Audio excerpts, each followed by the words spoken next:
mga ka-legit na Katden followers, abay Catherine Bernardo, totoo nga ba na susuyuin daw di umano muli nitong si DJ? But before that, if you haven't subscribed yet to my YouTube channel, please don't forget to like, share, and subscribe at hit mo na rin ang notification bell for more showbiz updates. Of course, before anything else, of course, bago ang lahat, nais ko po muna magpasalamat sa lahat ng mga legit viewers, subscribers, at lahat ng mga legit na nagmamahal at sumusubaybay sa lahat ng ating mga updates. Thank you so much from the bottom of my heart. hinangaan ng ilan sa mga international reporters, media, si Catherine Bernardo and Alden Richards, how they handled the interview very well. Panoorin natin. Did you like it? I loved it.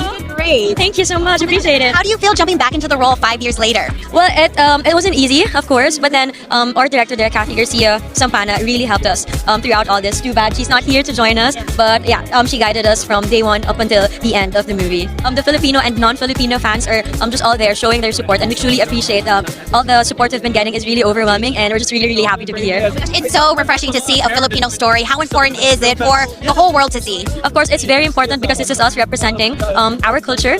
It's us representing our fellow Filipinos, and we're just very happy because finally they gave us the chance or the opportunity to showcase what we got this time, not just in the Philippines but all over the world. So hopefully this will open more doors for more Filipino films. Internationally. I got to watch it. It's so like how to value life, how to live your life as if it's your last every day, because of the things that's happening around the world. It's very uncertain, and you don't know what's going to happen the next day. Giving me the opportunity again to portray Ethan, and of course to our director, Kathy, thank you for all the help, because and Kath as well, because they were the ones who was very essential during the journey that I have with the role. I think in reality there are certain things that happens in your life that's bound to happen for you to learn from it.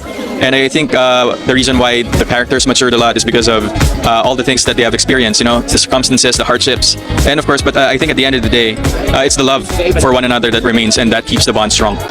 Alden's accent. Humanga nga ng todong ilan sa mga Filipino fan at ang ilan sa mga reporters na nasa ibang bansa kung paano po dalhin ni Miss Catherine Bernardo and Alden Richards ang mga Pinoy. Kumbaga, they are the representation ng Pilipinas, no? Kung saan napakagaling nila mag-English sa kanilang interview at talagang makikita mo na hindi sila basta-basta mga actors and actresses, but they are really a full package.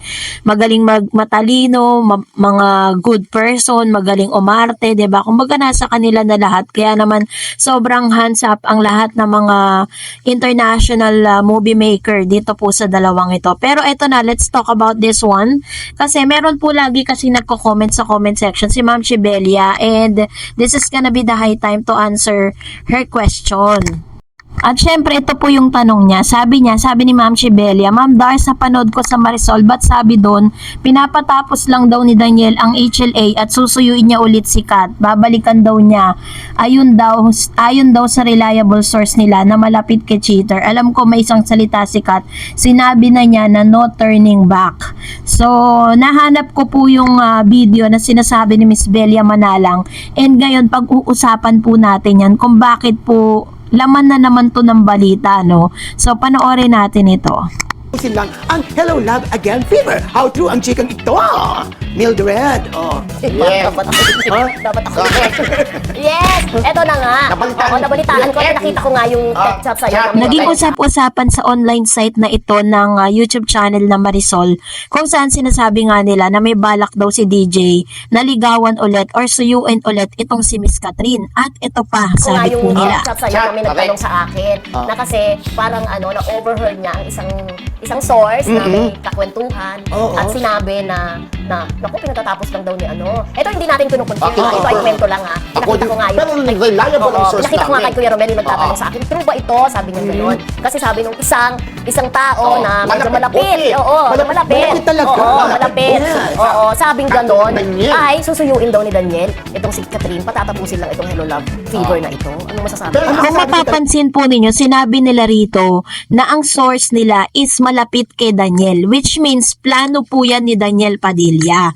Yun po yung kanyang plan na parang gusto niya na bumalik ulit sa buhay nitong si Miss Catherine Bernardo. Kasi, number one, alam natin na bagsak ang karera nitong si Mr. Daniel Padilla dahil po sa kanilang nangyari nga po sa kanila ni Catherine. Napatunayan ni Daniel na pag wala si Catherine sa buhay niya, talagang bagsak talaga ang karir niya. At napatunayan din ni Catherine Bernardo na kaya niya pong mabuhay at kaya niya pong sumigla or masigla pa rin ang kanyang karera even without Daniel Padilla. And of course, siguro may mga regrets po siya sa kanyang mga ginawa. And dito naman po sa part ni Miss Catherine Bernardo is I don't think suyuin man siya ni Mr. Daniel, diba? At nakikita ko na parang very firm na ang decision ni Miss Catherine. Kasi paulit-ulit niyang sinasabi sa mga interview niya that there's no turning back, na hindi siya naniniwala sa second chance. Dahil ang second chance daw ay talagang kailangan na-earn mo at talagang gagawa ka ng paraan para maibalik mo yung trust, 'di ba? Pero this time, hindi ako naniniwala na kahit man sabihin po ni Daniel yan na gusto niyang suyuin. Ang tanong is magpapasuyo kaya si Miss Catherine Bernardo? Kasi 'di ba like kung sinasabi at the end of the day, it's all about Catherine. Siya po ang magde-decide for that. Wala po tayong karapatan na mag-decide for that. Of course, syempre kailangan niya ring i-consider yung kanyang pamilya, yung pamilya niya na sobrang nag-invest ng emotion para dito kay Mr. Alden Richards. And I don't think na talagang papayagan pa ni Catherine Bernardo na makabalik ito sa kanyang buhay. And sino ba naman babae ang gugustuhin na maulit at paulit-ulit siyang sinaktan tapos pababalikin mo pa? Sa dami po ng mga statement na binitawan ni Miss Catherine, yun na lang po yung panghawakan natin. At the same time, panghawakan din natin yung mga nakikita nating magagandang bagay na nangyayari ngayon kay Kat din.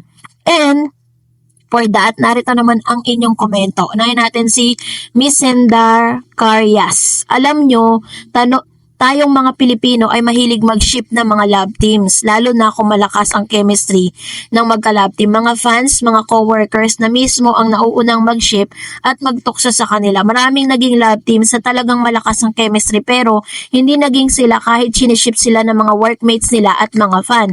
Isa dyan ang love team ni Bea at John Lloyd Cruz. Nagkaroon pa nga ng third sequel ang kanilang movie at grabe din ang kanilang closeness pero hindi sila humantong sa romantic relationship.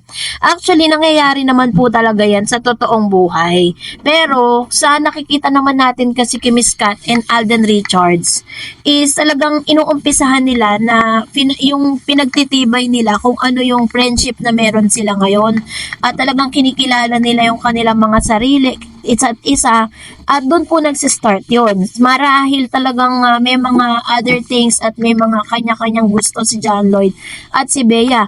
And kung hindi man sila nagkatuluyan and that's it, okay lang yun. Kung ano man po ang magiging future ni Catherine at ni Alden Richards, sabi ko pa rin, at the end of the day, it's all about Catherine and Alden na magde-decide for themselves. Hindi po tayo ang magdidikta nun, diba? So, kung nakikita man natin sila na talagang super close at talagang masasabi mo na parang magjowa na.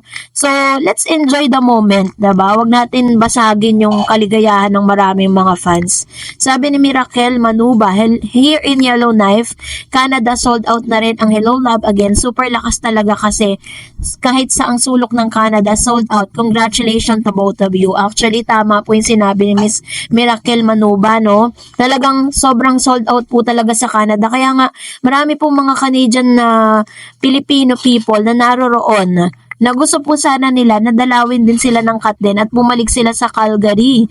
Sabi ni Miss Cecilia, wow, thanks for reading my comments, always watching your vlog. Thank you, Ma'am Shi. And sabi ni Sonia, yung nagsalita ng burikat, pwede yung idemanda ni Catherine. Slander yan. Grabe siya kung mag-judge. Akala mo walang nagawang kasalanan.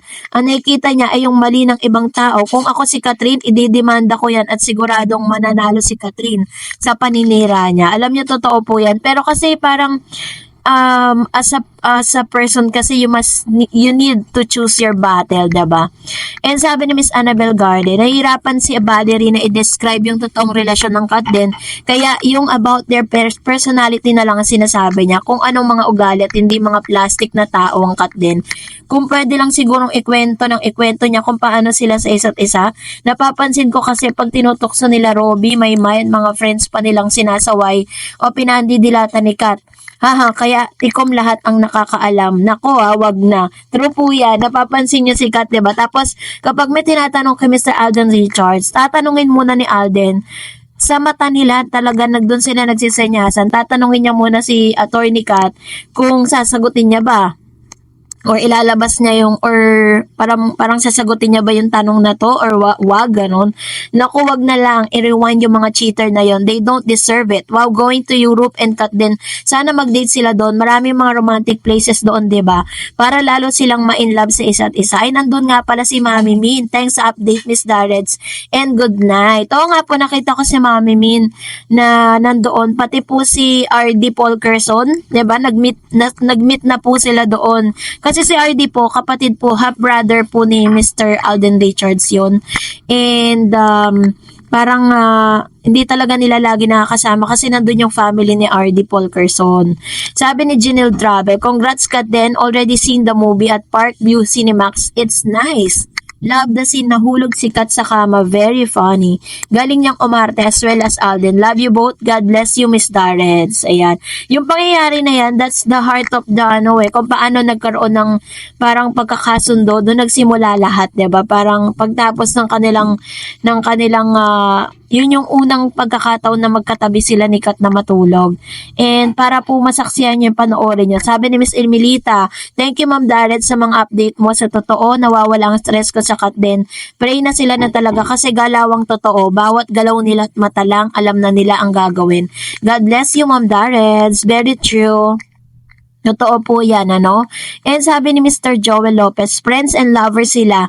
Yan ang totoo. Mas maganda kasi yung ganyang relasyon. Pero sabi nga ni Kat, kampante siya pagkasama o katabi niya si Alden. Kaya, totoo yan. Kaya nga po talagang, talagang napaka-imposible na may pababalikin pa siya sa buhay niya.